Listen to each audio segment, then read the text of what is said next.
यार मुझे ये तीनों शब्द सेम ही लगते हैं। अकाउंटिंग, अकाउंट्स और अकाउंटेंसी। क्या अंतर है इसमें? सब तो सेम है। ओ बिटिया, ये तीनों के बीच में बहुत अंतर है।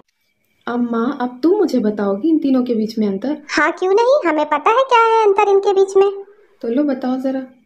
देखो देखो, पहला शब्द है अकाउंट्स, मतलब होता है खाता। क्या अम्मा, हिंदी में अनुवाद नहीं करना है? हाँ तो अकाउंट्स का मतलब लिखित रूप में या लिखित में, या हम कह सकते हैं रिटन स्टेटमेंट है ये, जिसमें हम लोग टेबल बनाते हैं। और वो दोनों का भी बताओ ना। अकाउंटिंग तो एक प्रक्रिया है। अरे अरे, इंग्लिश में समझाओ भाई, हिंदी में नहीं। हाँ हाँ बिटिया, बता रहे हैं।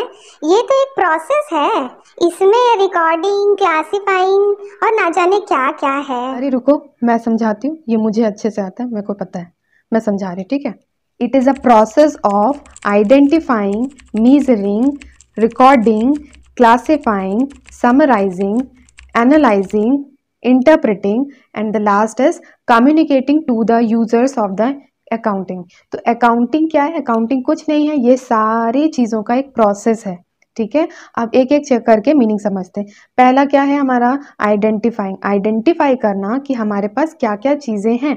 एक ऑर्गेनाइजेशन में बहुत टाइप के ट्रांजैक्शन हो सकते हैं, तो हमें पहले पहचानना है कि कैसे कैसे ट्रांजैक्शन होते हैं।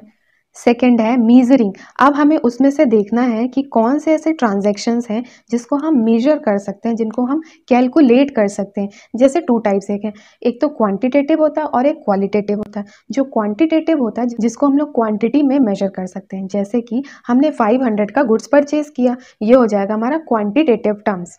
क्वालिटेटिव टर्म वो हो जाता है जैसे कि हमने जो भी सामान खरीदा वो बहुत अच्छी क्वालिटी का सामान है। तो ये क्या है, कोई क्वालिटी अच्छी है तो उसको हम रिकॉर्ड तो नहीं कर सकते, हम नंबर्स को रिकॉर्ड करते हैं, हम किसी की क्वालिटी, उसकी फीलिंग्स को हम रिकॉर्ड नहीं करते। तो पहला क्या है, हमें आइडेंटिफाई करना है कैसी चीज़ें हैं, कैसे ट्रांजैक्शन हो रहे हैं। सेकेंड है मेजर करना, क्या वो क्वांटिटी में है कि क्वालिटी में। अगर क्वांटिटी है तो उसको रिकॉर्ड करेंगे, क्वालिटी है तो उसको इग्नोर कर दिया जाएगा, ठीक है। थर्ड है रिकॉर्ड करना। रिकॉर्ड मतलब होता है जैसे कि हम लोग अभी आने वाले चैप्टर में पढ़ते हैं जर्नल एंट्री, तो जिसमें हम लोग journal entry day to day record करते हैं। इसको हम लोग सिंपल एक एग्जांपल से ले सकते हैं। जैसे अगर हम लोग क्लास जाते हैं ना, तो क्लास में हम लोग क्या लिखते हैं? Hindi, English, accounts, business studies, economics, सबको एक ही कॉपी में लिखते हैं जो कि रफ कॉपी है। उस रफ कॉपी में हर एक चीज़ लिखी रहती है। तो समझ लीजिए वो रफ कॉपी आपकी जर्नल एंट्री है, जिसमें हमने हर चीज़ लिखी है। अब हम घर जाते हैं, अब घर जाने के बाद हर की अलग अलग कॉपी बनी है, हिंदी की अलग, इंग्लिश की अलग, अकाउंट्स की अलग, बिजनेस स्टडीज, तो सबको अलग अलग कॉपी में लिख दिए, सबको अलग अलग क्लासीफाई कर दिए।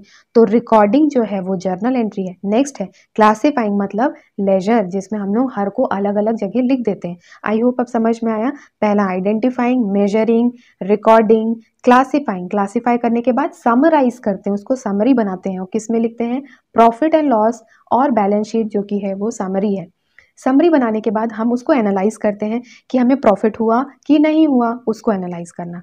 अब हम लास्ट, सेकेंड लास्ट है इसका इंटरप्रेटिंग। इंटरप्रेट ये हम करते हैं कि हमने तो सोचा था 10% प्रॉफिट होना, लेकिन हुआ तो 5% प्रॉफिट है, तो हमने कुछ तो मिस्टेक किया जिससे हमारा वो टारगेट हमारा अचीव नहीं हुआ, तो हमने इंटरप्रेट किया। क्या हम समझे इस सारी चीज़ें प्रोसेस करने के बाद अब हमने क्या कंक्लूजन निकाला, ये हो जाता है इंटरप्रेटिंग। लास्ट है कम्युनिकेट करना। क्या हमने जो ये बैलेंस शीट वगैरह बनाई इसको बंद करके रख देना हमारा काम है? बंद करने से क्या मतलब है, इतना बनाने का क्या मतलब हुआ? अगर वो सही लोगों तक पहुंचे ही ना, तो उसको कम्युनिकेट भी तो करना है। अगर हमारी बहुत अच्छी कंपनी है तो हम उसको पब्लिश करेंगे न्यूज़पेपर में, ताकि लोगों को पता चले और ज़्यादा से ज़्यादा हमारे में इन्वेस्ट कर सके। या तो अगर हम छोटी कंपनी है तो हम अपने क्रेडिटर्स को बताएंगे, देखिए हमारे पास इतना प्रॉफिट है, हम आपको पेमेंट करने के लिए रेडी हैं, तो हमारी प्रॉफिट अच्छी है, हमारा बिजनेस अच्छा चल रहा है, ये बताना है, ठीक है। तो हम लोग फिर से एक बार रिवाइज करते हैं। पहला identifying, second is measuring, third is recording, fourth is classifying, fifth है हमारा समराइज करना। समराइज करने के बाद उसको एनालाइज करते हैं, फिर इंटरप्रेट करते हैं और फिर जाकर के कम्युनिकेट कर देते हैं। तो ये तो हुआ हमारा अकाउंटिंग प्रोसेस। बहुत बढ़िया बिटिया, मन खुश कर दिया तुमने। हाँ ठीक है, अब तुम बताओ अकाउंटेंसी का मीनिंग। अकाउंटेंसी तुम्हारी किताब का नाम है। अरे ठीक है, लेकिन मतलब तो बताओ ना।